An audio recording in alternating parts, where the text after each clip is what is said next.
কিশোরগঞ্জে সৈয়দ নজরুল ইসলাম মেডিকেলে পড়ে আছে একটি নিতর দেহ।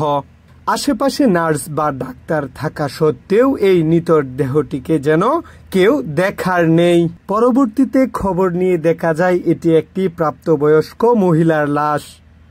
বাসা পাখুন্দিয়া।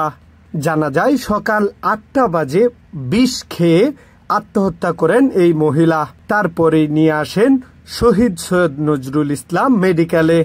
তবে ডাক্তার বা নার্সকে কিছু জিজ্ঞাসা করলে কেউ কোনো উত্তর দেয় না। একসময় অনেক খোঁজাখুঁজির পর পাওয়া গেল মহিলার স্বজনদের। যখন জিজ্ঞাসাবাদ করা হলো তখন বলল পাখুন্দিয়া থেকে এই মহিলার লাশটি নিয়ে এসেছেন। সকালে স্বামীর সঙ্গে অভিমান করে বিষ খেয়ে আত্মহত্যা করেন এই প্রাপ্তবয়স্ক মহিলা। জানা যায় তার মাথাতেও কিছু সমস্যা ছিল। মাথার সমস্যা হঠাৎ করে সবাই জাজির বাড়িতে ওই আলাদা বাড়ি আর জাজির বাড়ির জাজি জাজির বাড়ির জাজি আছে হ্যাঁ আলাদা গিয়ে হঠাৎ করে বিষ খাইছি লেগে আমরা ঠিক বলতে পারি না। আপনাদের বাড়ি কোথায়? বাড়ি হচ্ছে পাকুন্দিয়া। পাকুন্দিয়া কোন গ্রাম? শিমুলিয়া।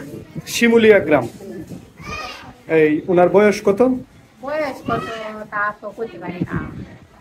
কেমন বয়সী আপনাদের মতো? মানে 30-30-এর মতো। বিবাহ হয়েছিল? হ্যাঁ বাচ্চা আছে, তিনটা বাচ্চা। স্বামীর বাড়িতেই? হ্যাঁ স্বামীর বাড়িতে। স্বামী মনে করুন যে বাজারে উঠে না, মনে উঠে না, কামলা উঠে না, সেইখানে গেছে এরারে ঘুমতো গেছে কাজ করার লেগে। পরে সে মাথার সমস্যা যে মনে হয় কি করিয়া কি করছে তা করতে পারে। কবে থেকে মাথায় সমস্যা? সার্টিফিকেট আছে? ডাক্তার দেখাইছিলেন না? সার্টিফিকেট নাই? আছে বাড়িতে আছে। আপনি কি হন রোগী? আপনি রোগীর ননাইশ হন? ডাক্তার যে দেখাইছেন সার্টিফিকেট আছে না? এইগুলো আছে। আপনি কি হন? আপনি কি হন রোগী? হ্যাঁ পাড়াপড়শি। আমি দীর্ঘক্ষণ আইসা এই আপনার লাশ এখানে পড়ে থাকতে দেখছি একা। তো আপনারা কোথায় গেছিলেন? বন্ধ করতেছে এগুলা ওষুধ এত বন্ধ করতেছে। পরে গেছি খালি ফেলায় রেখা। একজন তো থাকবেন, আপনার কেউ তো ছিল না। এরা গেছে আমি শুয়ে রয়েছি।